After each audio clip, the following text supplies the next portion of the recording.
Maktab payti sinfdagi hamma bolalar futbol o'ynardik, bitta bola qizlar bilan voleybol o'ynardi. Maktabda ham voleybol to'p tayyor turardi. 10 ta voleybol to'p bo'lardi, bir dona futbol to'p bo'lmasdi. Domlalardan yalinib so'rardik, bermasa pulimizga olib tepardik. Ana bolaga yur futbol o'ynaymiz desak, formam yo'q derdi.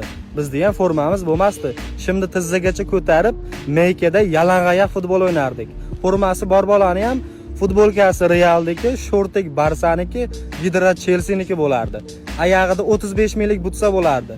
Legendarning butsa bor, qora qizil chizig'i bor.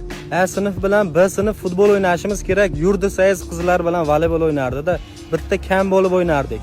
Ammo lekin B sinfda bolalari bitta kam bo'lib ham Liboy komandani yutardi-da. U bola qizlarni kurugida yurardi. Mehnat darsida qizlar salat qilib u bolaga ham berardi. Biz och qoringa futbol o'ynab, ariqdagi suvda basharani yuvib, o'sha ariqdagi suvdan ichib yuraverardik. U bolani kurugidagi